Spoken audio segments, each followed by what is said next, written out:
If you are stuck eating the same 5 safe foods, constantly reacting to new ones, maybe living in fear of leftovers or high histamine foods, this video is for you. If you've struggled with histamine intolerance, you've probably been told to avoid things like leftovers or aged meat, bone broth, or fermented foods. Maybe you've been told to take antihistamines. Maybe you've been told that you need to continue to keep restricting your diet or get lots of allergy tests. What if I actually told you that's not going to heal the root problem? It's not actually a histamine issue, it's a gut microbiome issue. And if you don't fix your gut, unfortunately, what I keep seeing is that people chase food restrictions until they really hit a breaking point and they figure out that they need to heal their gut. So in today's video, I'm going to take you through what histamine intolerance is, symptoms of histamine intolerance, what the root cause of histamine intolerance is, and how to actually address it so that you can live more freely and eat the foods that you love. Hi everybody, my name is Selena from Wholeness Campaign. I help people heal their gut and conquer their chronic symptoms naturally. Okay, I'm going to say something a little bit controversial here that I think maybe some of you might be able to relate to. I actually think that the mainstream, the fad version of the carnivore diet is actually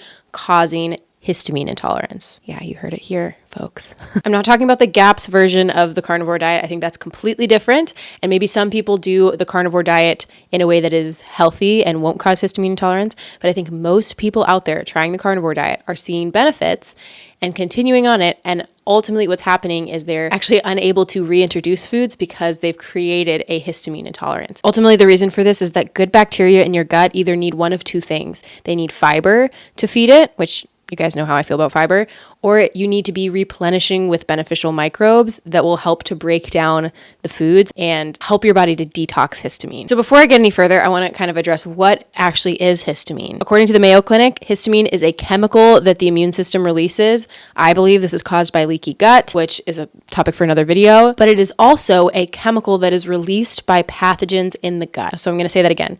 It is also a chemical that is released by pathogens in the gut. I'm going to explain this more in a second. So what is histamine intolerance? Google will tell you it is when your body can't efficiently break down histamine. Some people are going as far as to say it's a genetic disorder. That's not what I'm going for here. In a sense, it can be because your body actually needs certain enzymes, specifically the DAO enzyme, to break down histamine in the body. Again, conventional medicine will say that it is just an enzyme deficiency, so your body just doesn't have it or doesn't make it. But I want to get into the root cause of what histamine intolerance actually is and where this enzyme deficiency is actually coming from so that we can work to actually heal it. So I just want to plug here first that I share an image of histamine that I get from Heather Fumilaro on Grounded Approach on YouTube. So go ahead and follow her.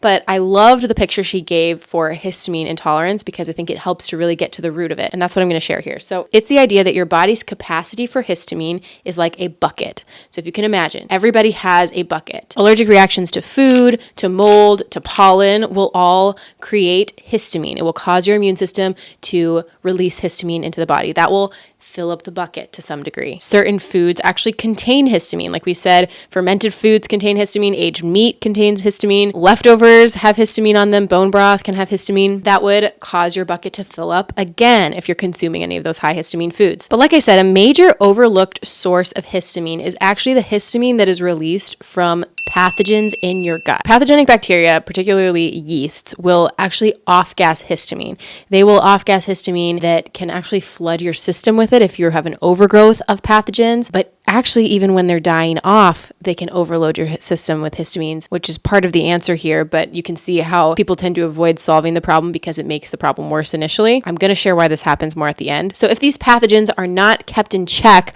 by the good bacteria, they will actually fill up your bucket pretty fast with histamine. So let me talk a little bit about this DAO enzyme. The DAO enzyme actually acts like holes in the bottom of your histamine bucket. So the DAO enzyme is essentially the way that your body can detox or flush histamine. This enzyme is created by the beneficial bacteria in your gut. It is often bacteria that is found in fermented foods and plant products, which you can see why this would be a big problem for people who are on carnivore for extended periods of time. They're not getting that fiber or that beneficial bacteria if you're not doing the carnivore diet right, in my opinion. And so they've essentially created this DAO enzyme deficient state in their body. So their histamine levels are overloaded. So if you don't have enough of this beneficial bacteria, your bucket is going to fill and fill and fill and fill and fill until you eat one food that triggers your immune system and it overflows. Maybe you encounter mold in a public place and your immune system reacts. and it overflows because your body was already creating so much histamine to begin with. You were already at your max capacity.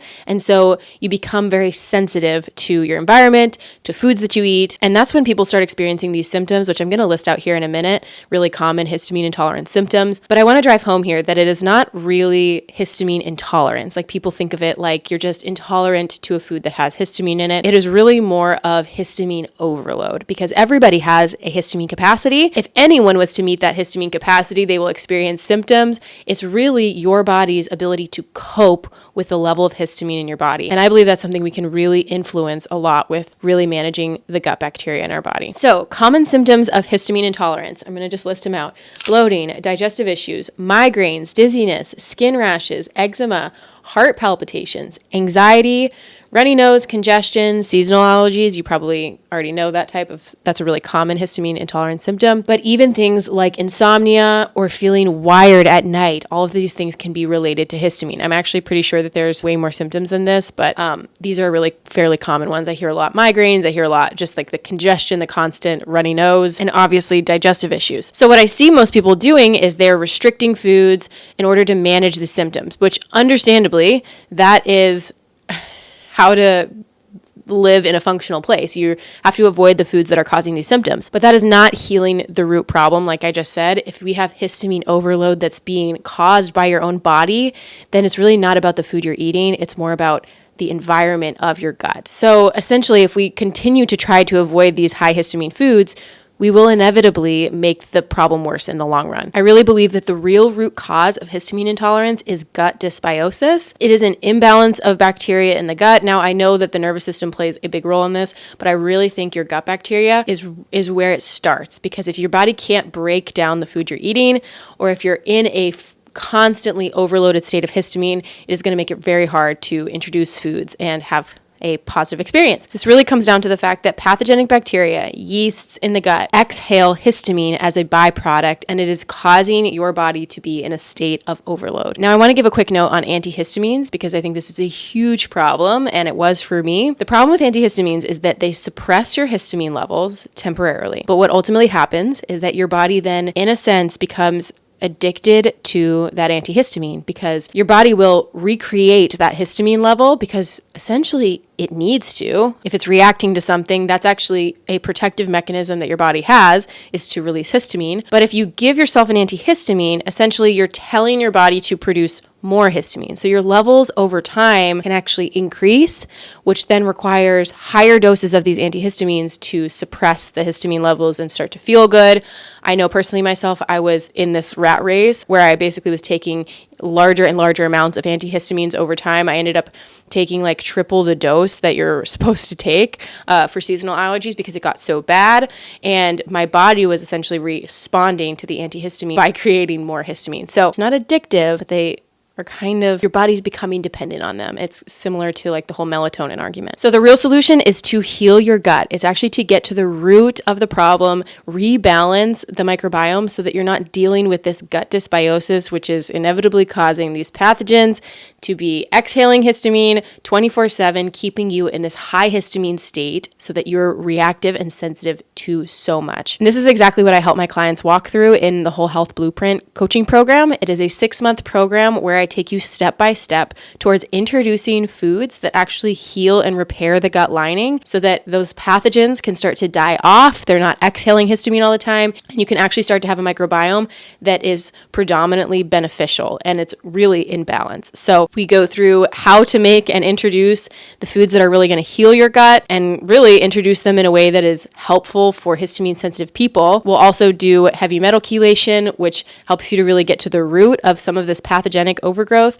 And we have a whole segment on nervous system regulation because I think that can be a huge factor when it comes to histamine intolerance. So if you're tired of chasing food reactions, if you are living on an increasingly restrictive diet and you want to jump ship, you want to really heal the root of the problem, get out of that kind of 5-food life, constantly changing allergies, I want to help you get to the root cause of your symptoms. The link to apply for this program is in the description box below. So go ahead and check out that link. This really isn't about short-term symptom management. We really want to get to the root of the problem. So if you want to learn more about what actually causes the allergic reactions in the first place, so the reactions that cause your immune system to actually release histamine, check out this video right here because I go into depth as to what's going on in the gut lining that's actually causing allergic reactions, increased levels of histamine, and ultimately all these symptoms and food reactions that feel uncontrollable. So go ahead and check that out, and I will see you in the next one. Thanks for watching.